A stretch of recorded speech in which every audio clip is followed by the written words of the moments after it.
गोल लागतनी खुश रह आ ये दादा गोल लागतनी दिन बड़ा है। अरे खुश रह दीदिया मन करे बिया लगे कि तर त्योहार के लोग नैहर से आले त लागे लगी केतना बड़का खुशी मिल गइल बाटे। माई हमर कला से के बुचिया जो दीदी खिचड़ दे दीदी तो राह देखत होई सब कोई के नैहर से आइल होई तो दीदी के नाले लेकिन तक कितना बाबू लगी कही कहा जा लेकिन दोनों जनी तो एकदम ये कहीं रोमा का हो गइल बारू जना। हां चला ले लू बुचिया के बैठा के। हां चलाइए के लेके आइनी हनु बार बाजार तो हनी लोग के न करे के होई। हाँ, ये भाई रही तना न करे के रही तज बताओ जा। अरे कितना ठंडा लगता हो दादा खूब चुवताटे का कइल जा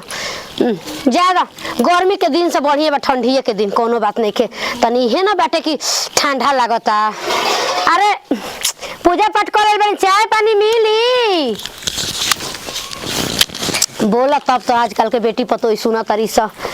नया नया आवता से तो बिना कहले मम्मी जी खाना दी मम्मी जी आई तेल लगा दी मम्मी जी हई कह दी। आ 6 महीना जहाँ बीतता ओकरी बात से तो बुझाता कि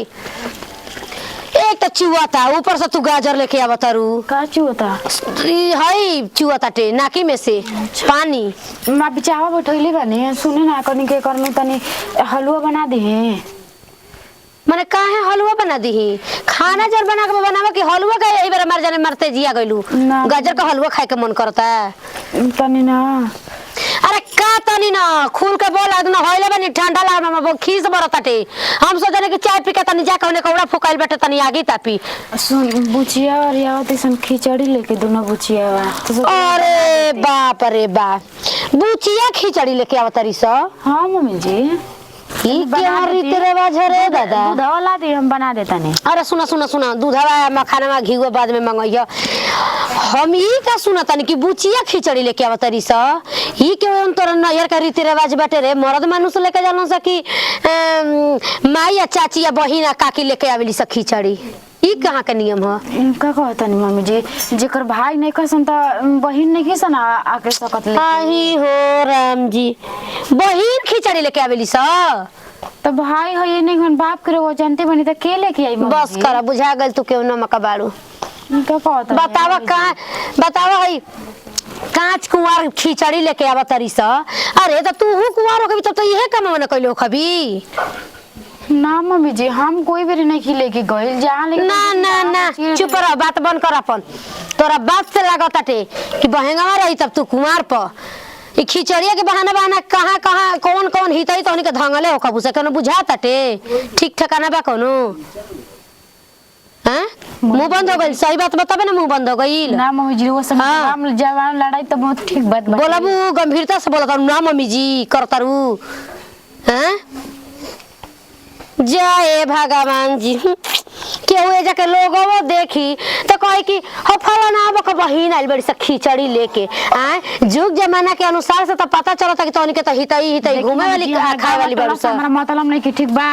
खाली हमारा रउआ सबसे मतलब रउआ सब कहत नहीं जाने तो ठीक बात बटे गांव टला कहिन त राख लगा के जीप का बार लेम काहे कि हमर दोनों बहिन। अच्छा तो तू गांव टला के राख लगा के जीप का बार तो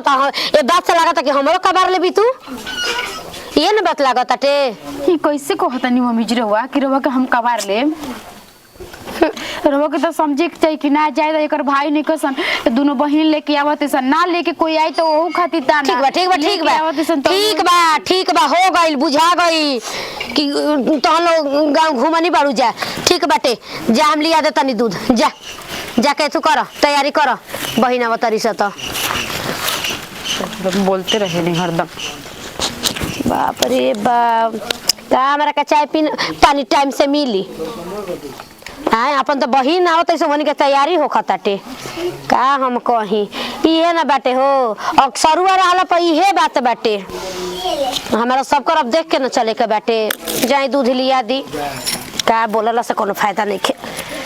दीदी हमनी के देखी ना तो खुश जान जो आता ना खुश होई नु कि का कहे खातिन के ये बचिया दीदी के देखे के त कितना अच्छा लगी ना चाहिए दीदी हमनी के देखी त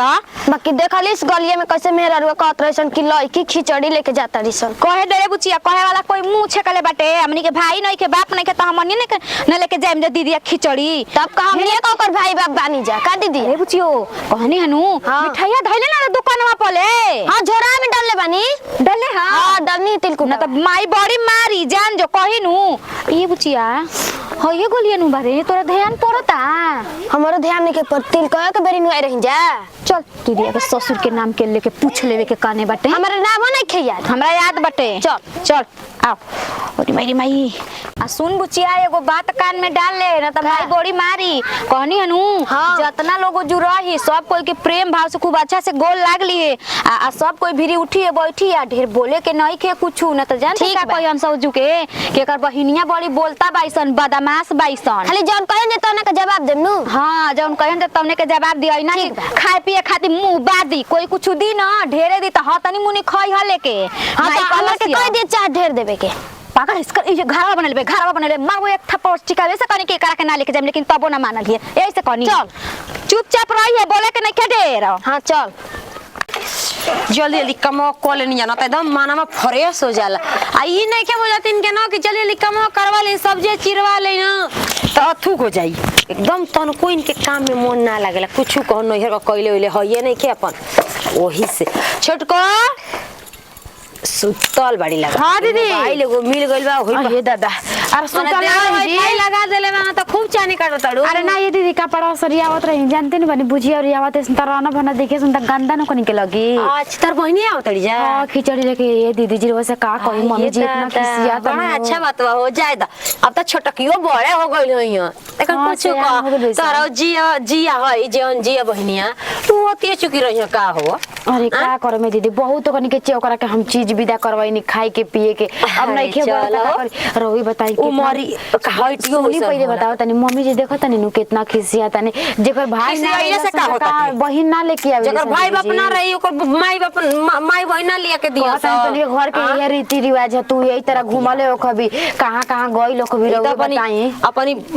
बेटी के खिचड़ी ना भेजौले हो लइका ना रही त बूढ़ऊ ना लेके जाइयो कहली कि का बूढ़ा खिचड़ी लेके जाई हां तो लइका नहीं यही से तो फोन के कहे लेके ऐसे ऐसे माइक करे तब कम करवावो गोभिया का पकौड़ी बना दे ठीक ना। हां उहे कहनी गजवा का हलवा बैठा देले बनी ओहो ना बनावे जतन त माने बोलत रहे बना द कुल अपनी घरे हित ना तावेला आदमी त निक बाउर खियावे ला जल फोन ना कोई नहीं कहां पहुंचली से उते कर कहीं त कहे दीदी टेम साइकिल से आवत ने कोने के टेम्पू धल असन त कहते ना बहिनी का साइकिल चलाए आवेला ना। हां चला के लेके आवत है खेला ना बाउर जाओ तुम लोग जाए द जेकर भाई बाप ना रहे अपन दीदी कुल कहीं के काम दूर करे शादी करे। भइल बा भेरी शादी भइल रहत त रोज कहीं के दोनों बहन साइकिल से दौड़ रहती सन ई त बात सही है कहत और मिल मोहब्बत बाटे तू ही बड़ जेठ बाड़ू त भाई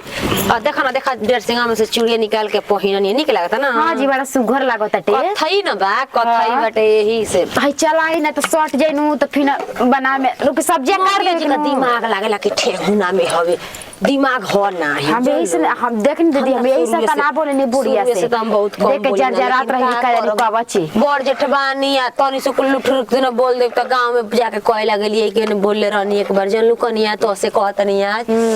पंचायत बिटोर देले रहनी वहां के जनलू हमारी परत अपन देखे दीदी अपन गलती ये के नहीं खींच सकत नु कि ना गलती हमारा बात हमारी परत तो जब देम तब पतोहे के गलती देम का जानी का यहाँ के दिमाग में भई रहेला आ ना भरीला सट्टी गाई रहनी लागेला की आ जाए हो जे जैसन करियो करी आगे जे ही गड्ढा खूनी हुए उमे गिरी हम थोड़ी गिरे हां जाए तो बेटी के कब खबर ले ही के कि कैसन बेटी बिया घर परिवार में कैसा ना ये कनिया बेटी के तो कहेली कि हमार इनका जन्म यही से हम ना जानी ना लइका हमार उनका जन्म हो सका नहीं के कहेली खेलवाड़ में लग कर ले बुढ़िया बाहर कट ले बारी देखलू हो हमार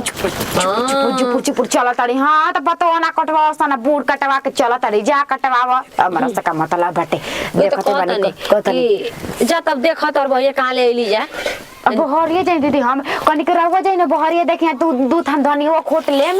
बहरिया देखी कमा त कुल के करी हो जल्दी जल्दी कर नहीं तो हम कह तनी रहवा जाई देखी जाई जा तनी देखा तनी ठीक ना। अच्छा। कितना तू खुशकिस्मत बड़ू के तोर बहिन आतर से खिचड़ी लेके हाँ ये दीदी, हमार का तो बूढ़ करब? बाप बना उहे जेवन 2 किलो 1 किलो तिलवा चाउर बाटे देखते ना बड़ू पागल है हमार बहन और बहन नहीं है ई दीदी रहवा मत सोची ठीक बा ई नइखी कहत कनिया के हमार बहिन ना है सो हमरो बहिन से जगने तोहार बड़ी से होंगने लेकिन एगो बात कहतनी कि मने देख तोरी मातारी का दिल बा जान लो अरे का दिले से ना कुल काम जबले होला हो। महतारी जियते तबले देती है महतारी जी त बहन चल जियो संता के करा के देता के करा के देता जाए दीदी धनी वाले ले दूध हम देख लिया जाए तब रुक जा भगवान तनी अखियों निकलना हो बाप रे बेगो दीदी कितना निमन सोच बाटे यहाँ का सोचे तनी कि ज्यादा एक कने का हो गइल भाई ने कसम तार बहिन लेके आवत ना एगो ई बुढ़िया खेलनी बिया देख दिन भर के बिसमात पर जरते रहेले। अरे बुचिया ये घर वाला लगाता दीदी आखिर हां देखा कहां हरियर के केवड़िया बाटे देख ये बुचिया के दुआरिया पे बैठल बारी अरे ढकेल तो बेकाम कई आइल बारी हो रहा कैसे दियो आ ये दादा गोल लागत नी खुश रह आ ये दादा गोल लागत नी दिन बड़ा हने अरे खुश रह दीदी हमर कहे बिया लगे कि तर तीवार के लोग नैहर से आले त लागेला कि केतना बड़का खुशी मिल गइल बाटे। माई हमर कला से के बुचिया जो दीदी खिचल दे दीदी तो राह देखत होई सब कोई के नैहर से आइल होई तो दीदी के ना देखा कितना बाबू लगी कहा जा लेकिन दोनों जानी तो एकदम या कहीं रोमा का हो गइल बारू जना चला ले लू बुचिया के बैठा के हां चलाइए के लेके आइनी हनु बार बाजार तो हनी लोग के न करे के होई हाँ, ये भाई रही त ना करे के रही तज बतावा जा भाई रही त खिचड़ी ना लेके आ जाए दिन भैया नहीं खेया छे बाबूजी नहीं खन त भैया के कमी हम खुद ही पूरा करतनी अपन दीदिया के ई त बात हमार कमी है बुचिया पूरा करी हमरा ससुर ही जाई अच्छे कुछ सोच ले बारू जना तोर त्योहार अपने में मना लेवे के ना ए दीदी तोहरो के लेके आइल बन जाए में हां सब कोई के बाटे लूगा बाटे रौरो के बा आमोजी के बा दीदियों के बा बाबूजी खातिर धोती माई देले बिया सब कोई खातिर बाटे तिलावा त ढेर आइल बा ये दादा ओ उतरवा दे तनी ये ठीक ना साइकिल हे जा लगा दे ठीक अच्छा रुक जा कपर पे उठावा अरे बाप महाराज हम तनी कपड़ा पे बुचियो अरे हे जा साइकिल लगा दे बुचिया हे जा लगा दे हे जा लगा अच्छा हटी देखम तिलवा गिर जाई ना गिरे त ना दी हमरा के हम ऐसे कन्या कोहली हो तुम कोनी के तन दूर पे बैठल चल बुचिया चल हम बोरा ले ले तनी अरे नहीं बोरा ले बानी चल कौनो बात नहीं के देखो बहिन केतना नी केतना बहिन निक बढ़ जाए दादा भोर बोरिया टीला वाला ढूंढा लेके चलल बाड़ी अरे गोल लगा तनी दीदिया गोल ला कन्या उतारा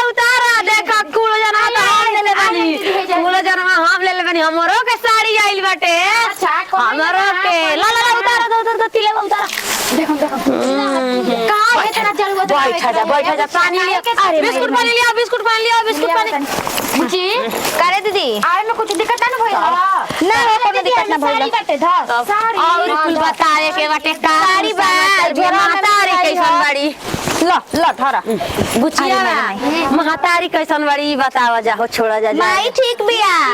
माई ठीक बिया अच्छा से विवाद चलत रहे था उ ठीक हो गइल पटिया पटीदार के करके जमीनिया खातिर जमीनिया कल का जमीनियो त ढेरे न बाटे बस एगो भाई के कमी हो खरेला जाय जा कौनो बात ना आज रुक रे बुझे आमा जी काने बनी आमा जी घास से करे सद गई अच्छा कोनो बात ना आइम तो गोलो लाले हम कहीं घरवे में बनी ऐसे पूछ आवा तनी बुझे पानी वानी लेके अब 2-4 दिन रहे के बुचिया हम थके जाए ए बुचे दीदिया कितना सुंदर लागती है ना दीदिया ठीक लागती है कतनी के 2-4 दिन रही आ जा का तोर दीदिया ठीक लागत अड़ी मन से खइबे ना करेली का दीदी ना टेंशन कइले रहेली नहीं त भरल भंडार त पूरा घर में बाटे देखते बाड़ू जा ना 2-4 दिन ना रम जमाई कह के भेजले बिया के तई ना तई में 2-4 दिन ना रह ले जाता जाता अनहार हो जाई त काले आ जाई जा ना अनहार हो त अजुए आ जाई हजा नहीं अनार तो हो जाई बुचिया साइकिल से न जाइबू जा कोनो गाड़ी भाड़ा से जाए के बाकी टेम्पू ओपन पकड़ के पुट दिन चल जेबू बड़ी रेस चलाई ना हम साइकिल हां बहुत रेस चलाई ना अरे हम त देखनी त के साइकिल से उतना लाद के लिए हो त हमर हाय हाय हो गइल ए दादा के बैठैले रहनी बोरावा पर हां ये दादा आगवा डंडवा एकरा के धसत रहल ह त कहते कि दीदी घर से साल ना लेनी जा आवे नहीं बह जाता नी का हो कनी घर में लिया के आई घर में पानी वानी दे देतनी आई चल दीदी घर में जा पलंग में घर में जा जा दीदी घरवा हवे वाला हवे सामने वाला हां पर्दा वाला दीदी के देख माई कहले बिया बुलू का बाटे पर्दा हुए वाला हवे देखो ये दादा तीनों बहन हिरिया जिरिया तिरिया एकदम अथू होतड़ी से आ दोनों बहन खिचड़ी लेके के गने आ गइल बड़ी से तना तिलवा ढूंढाया आ बोरा भरल झोरा भरल जादा हमरो के आइल बाटे हम एही में खुश बानी तनको बा चिंता फिकीर हैं कि हाँ आइल बाड़ी से हमार बहिन आवसा चाहे हमार माई या जी आवसा। अरे तो ठीक बा केहू आओ तो ये अपने में मार तल फल भइल बाड़ी से। ये खाली हमरा के नहीं पूछत कि हाँ हमार बुढ़िया कहाँ भी है, बुढ़िया के का देवे के बा ना देवे के बा, ई कुल नहीं के ओकरा समझदारी। अच्छा देखो तनी बहिनिया कामे आवेली सकी हम ही कामे आवेनी, ये हम देखो तनी एकर बहिन आइल बाड़ी से त हमरा के भुलाइयो के नहीं के पूछती हैं। हइसन के पता ही होखेले ले रे माई तिलवा आइल बा खिचड़ी धरो ने ई कैसे फेंकता रे आइल बाटे तिलवा आइल बा त नहीं जानत कि तिलवा आइल बाटे काहे ओकरा में लाज लागत रहल का कि ढेर बहिनियन के तू बैठल बिया। देखो तनी के बहिनिया कामे आवेली सकी हम कामे आवेना कामे मने आइल काहे रे दगला पकौड़ी छना ले हमर मुंह में डाल के ना बेरा भइल। पहले बहिनिया लोग तरी स कि पहले आदमी बनाल त सास ससुर के देबेला तो देते न बिया धर बांट दे तोला महला ले जो कह दे जैसे हमारा के भेजवाला सो वैसे कह के तोरा से ना बैठवा दे चाहे उ ना चल जी बाटे माने उ तो दी तो हो जाई। खिचड़ी आइल बाटे खिचड़ी बाप भाई लेके आरो तो सत और सान रही तो तोरा कहा मैं खुश होके चाहिए त ना करब ससुराल लेके आइल वैसन साली सार नहीं खसन तब साली लेके आइल वैसन के कर तू लेके चल जो एने से सलियन खाती चाहे ससुई खाती माने जन बनावल बताओ ने करम कि हम काहे महतरिया देले बिया कुल लुगा झूला तो दुकान आइल बा त साया आइल बा त साड़ी आइल बा त सेट लगा के ओकर कपार आइल बाटे त हम लेत रहनी ह या तना खा खाइल बानी साड़ी खाती के तो जो ना सास के ना देखा जा के हमर महतारी का देले बिया काने के देले त केतना होशियार बे तोर मेहर कुल सामान रख ले है तनी पूरा भेजवावला सी हई आर त बाटे खातिर देला है जन बा घरवे नु बा तोरा के ना आइल होई को दे बाटे दे अब वो कुल सिखावे का बाटे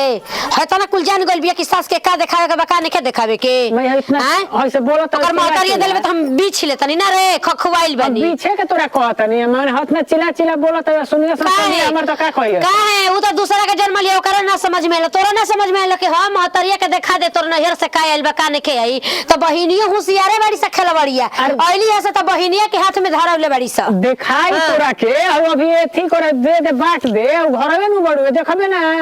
जरा हम नहीं के कहां चोरा के राखी अगर पेनी ना कबो पहिना चाहे ओकर नहर का सामान वो अपन नहर भेजाओ चाहे अपना बहिन के देवा चाहे पहिनो चाहे उन्हें भाड़ में जाओ नहीं क्या हमारा मतलब जब जितना दिन सलिया बाइसन कम से कम चुप रहो बाकी दिन बोली हम तोरा रोके ना कहे जाई ना हमारी डर ने खाली तिलावा भेजावल गइल हवे और कुल जतन क के धराइल बाटे के जनता कि माई साड़ियो देले बे कि नहीं देले बड़ाई करे खातिर के खिचड़ी गइल बाटे अपने लगाव से के जनता कि साड़ियो ना दियासन त अपना लइकी मुंह के ना दियासन बताओ तो चल लेके जाए निमन में तो बना गजब बाबे माई तू लेकिन तोरो सात घर दुश्मनों के भगवान ऐसा पतो हो मत दे जे खा खाइल होखे तो हमन यहाँ बेटा हो सन तो उसने पतो आइबे करियो सन तो बेटे जन्माओ तब छो दसन मातारी तबे न होई से अब भले बेटा भणुआ बना रहस भले मेहर का पर चढ़ के होगो मु तो ठीक बाटे होगा के तो तारा का पार पो नहीं कुल को दियाला सभी बाकी बहन के ध के खूटा बैठल भी ना तो कह दे बहन ने के रे आई तो लाता से खींच के मारा पहले बता दे तनी हां तो कह अब तार बुझा गोलू ए दुख लिखल बा बुढ़ारी में जा दुख दिया बाबा जा जा जा हमके दुख दिया हमारा बस के बाबू राम दुख ना दिया ना अपन तालो के दुख दियाला से हमर दुख होखे वाला नहीं खे उनके कहला ले पहले में बड़ुए और करी हम जा जा बस सिखा के भेजले बे उतना भर न करब हमर कतना रोवा नहीं के करो पत्रे बताओ तो हमरा नहीं के बुझाते हमर साली एलिवेशन तू बात बुझा हमारा है करे जब हमारा बीता ताटे का बीता तब हम ही जानतनी कि हमर पता ये हम नहर से आइल बता हमारा डर ने चोरा के धरतिया हई भेजे बाबतिया दोस्त लड़के कोई ससुरा रहत नु तो कुल पहुंचाई तो हमें जाई ना झाका हो जाए सर नहीं खस तो मर जाए को नहीं देखे के चाहिए जा पहुंचाओ जा ना मार सब पर रही जा जा जा को जौन करे के बा इधर तू फेंक दिए चाहे कुछ करिए हमारा नहीं चले बताई अपन तिल वाला के जो होने हटा नहीं क्या मर तिलवा मिलावा खाए के ना खाए तो हमारे मन करता गांव घर में केहू से चाची बहन से केहू से मांग के हम खा लेम नहीं का जरूरत हो तिलवा आइल बाटे जी खर्चा बर्चा करी मंगाई गुलाब जामुन अमुन खियाई सालिन के गुलाबे जामुन पर खुश बाड़ू बुचिया का खाई बेरी हम स्पंज कह सनी खाए का स्पंज अकेले मुंह में डालबो नु घट जाई अंदर अच्छा छेनवा वाला हां हां तारा का मन करता हो? हमनी के कच्चा छेने खानी जा। कच्चे छेना खालू? हाँ हमनी के रोज खाई ना जब फाड़ फाड़ के। हाँ, दूध होला ना? हाँ होला दूध? हाँ भैंसिया दूध को लवर बाइसन। भैंसिया। एगो दूधहारा ले जालन आ एगो माई छोड़वैले भी हमनिया खाते ना बुची। दही जमावे ले घी लेके आइल बनी हाथा ना माई देले रहे झोलावा में। दही दूध खाते बोझे तब वो मोटात नहीं हो जाई काहे? हमनी के देह ऐसा नहीं बाटे जीजा जी जान जाई हमनी के मोटाहू पर देह नहीं खे। अच्छा। हाँ जनी एथी कोलाई मन उन बा? कौन चीज अजी सासी बबुआ जीजा जी का अरे कहत? सालिए लोग के अगोरा बा के औरी कोनो काम धंधा होई। हम अगोरत नहीं किनु हम सोचते जुगाड़ हम लगा तो कहीं की साली पर मने आ गइल बाटे। ना है तैयार हो गइल सोचले बियाह शादी करा दी। वही ना बानी वो घर का मालिक औरी के बाटे जब दामाद लोग मालिक बन जाता तब होई न दीदी के शादी दारा? बा कभी हम ना करब। मैं कही तब न अभी हम पढ़म मने तब माई हमार के बियाह यही गांव में कराओ तनी का यही गांव में उहे न हम देखत ये जना नहीं गांव में ना होई। काहे में ना का ए जका लोग अच्छा ना है ना का कमी बा हमरा में बताओ? कोगो बहिन रख कोगो हम अपना से ना ना देखती वो तो कहता नहीं कि सलियनो के रख मौगियो के रख कुल हिसाब लियल चाहता नहीं का हो ए महाराज जी को का कहता नहीं तो कह बहिने न होई जे हमनी के मर्जी रही तो जीजा के रखे में का हम रख ले। ना रे बतिया बतानी चली अरे जींस रहला कि कुर्ता पैंट रहला जी ए जीजा जी अब खिचड़िया में आई। टाइम का बार नहीं की कटवावत। जवन कह न चवाली है खाली ले चल के अपन दुआरी पर का करो? बुचिया दुपट्टा पर न चाहिए अचारा बिछा के हां ना हम नाच दे जैसे कहबो वैसे काछा गंजी पर नाच दे। ओ ये जीजा जी बात अपनी का कहत जी। सही बात कहता नहीं अब तो अरे न चले बानी होली के दिने हम देखले बानी वो ऐसे काछा फाड़ कहता देलो सन पीछे ले घींच के। हां होली के दिने गर्दन न धलनी लन जानते बहुत दिन बाद बुझा अजी भंगिया के पकौड़िया खा के दम बम बम रहनी याद बाटे बुझाता। हां जी हम जान गइल देखनी तब देखते तो बड़ी ले सन काछा फाटल बिया पूरा वैसे ले वसन वीडियो तब का हिजे बटल बन जाके कुछ लेके आई पूछे जे खइया सा नहीं देखला सास के जेठानी के चिंता नहीं के लेकिन बहनियन का चिंता बाटे ये ना कह लगे कि अपन अपने होला भाई तने पूछो त का खइया जाए तो का खाइबे हम रवा सब के घरे आइल बंजरा सब चटनियो भात खियाई न तब के खाई खेला खेला चुस्ता खेदा बाबा जी खिया दी चुस्ता लिया के खिया दी बुचिया सब ना नु खा लिया हमनी के कुल ना खानी जा। ना अंडा मछली सब मुर्गा और खा लिया सब ना खा सुनी ना बाबूजी गरम पानी में नीमक डाल के ओही में कच्चे अंडा फोड़ के डाल देता नहीं जा कछुआ के मार देबे का कछुआ खा लू ना मूस मूस मुंह अरे महाराज रवा सब के घरे ये कुछ खाई न जा। रुपए तो कइले बनी से आपका बहनिया हुआ ना खतरनी हो जा खा ली मुर्गा लेके आई कुछ बता रे कुछ का कही बता जी 5 किलो मछली लेके आई मंगूरी के लेके आई 5 किलो तक कमे बाटे बकरा ना दे ए अम्मा जी आई बोरा पे बैठी आई मेहमान हो बैठ हम त भूइयो बैठे जे मामा जी के कॉल पूछता छे बाटे चलो ससुरी बड़ी टेढ़ी रे बुचिया जान दे चुप रह जाते समझावो करे के समझावो का बनी समझावे के बाटे काजी दिया जीजा हम जे हो बनी देख लो जे हो दीदिया है जीजा हम देखत नहीं की हमार बहिने देखले तो तो हम चिन्हते बनी हमने के चिन्ह त नहीं जा। हम लोग तो बहिन है तो हम लोग चिन्ह बुझे ना। हां देखी ना तनिक माने दीदी जी जाऊं जा सास के कोनो कोदरे नहीं खेना हम ना जौन को तू करबो जे तरहनिए गवाई ना अब भाई बाबाई रही तो बनी वो बात हो का बनी पकड़ बहिनी खिचड़ी लेके आइल से तो बहिनी ना शिकायत करो छोड़वर की कहिए क्या चापा आलू चाप ना रहे दी जा रहा सब खिया के तो खा ल तनियो करी बात अच्छा दीदी का खियावा तनी इतना हमर बुचिया बात सुन लेली सन उनके पेट भर गल दीदी करत ना हम बड़ाई करी तेल ना लगेला कब सास के का माई संस्कार देले बड़ी देख ले बुचिया झूठ अजी जतनी आलू चाप ए दीदिया मछरी ले ले ए दीदिया सुन ना बतिया ए दीदिया मोट मोट टंगरी में का तेल लगाई हां ठीक है जा चुप कर दीदी देखा दे दीदी के बेइज्जती होता है कोले बियन रे माई चुप लो तो मोटे मोटे रुक रख के बतवा बता बेटा जे त का करबू जे जैसन करल खाली भतार लेके रहबू अब वैसे तो बोले सीख गइल बेसा मामा तो तोरा खिचड़ी लेके तो लेक मुर्गा बढ़ा के ले मैं तो तने आदमी के ले तू मामा के का फेरा में पड़ गए है तार में हर दुगाज बढ़ जाए आई ना कम बा चली मुर्गा लेके पैसे दे तनी आई रे चलो जाओ ना चली ना तनी आई ऐसे जो कोनी तो चुप रहे अच्छा ये बतावा जाओ छोड़ जाओ कुछ चुप मत अरे भाई हो भाई कनिया बुची की तार भाई ठीक बाड़ी न हाँ सब समाचार कुल ठीक हाँ बाटे हाँ न? सब ठीक बाटे हाँ चलो ठीक है तू तो अभी सयान होता रू हाथा ना बोलल जाला बोलल अब तारू तू ढेर तो तो यही जे बियाह करवा दम अपन लइकन से कोनो दीदिया के सब ना ऐसे बोलत रहू अभी का ऐसे बोले लगलू तो का करी ना मोंगन को हम तो तार दीदिया डराए वाली ना हिय कहता ना वो पहले तू लड़ावेले हो मुंह लड़ावेले हमरा से का माई सिखौले तू आइल बड़ सिखाई का दिन सिखाबो सिखावे अब हमनी के का सिखाइम जाओ दीदी हम सीखल नहीं के माई सिखा के नहीं भेजले कौन दीदी चीज सही बात कह दिया जा ना माई कुछ नहीं के कहले कुछ कही मत रे कुछ नहीं के कहले माई काले के अइलू हो जा लेकिन हमरा के दीदी त खाली हमरा के तिलवा भेजब लिया बतावा जा तहने लो अब तहन का माई का देले बाड़ी ना देले बाड़ी सास के ना देखावल जाला बतावा जा बुची हम गलत कहतनी तो हमनी के खुद जा नहीं खिजाना ते लेके आई रही जा जौन तौन ओ जो धनिया जा बड़की दी तो देखबे कैली ह अरे बड़की दीदी आई चले दीदी बुढ़िया दोनों खुद जानी तो उहे पूछो बाड़ी दीदी बाद में झगड़ा करी चल चलो जा घुमा लिए तो हम लोग होने सर ना ना जाई रौरा जाई ना जानी जा चले बुचिया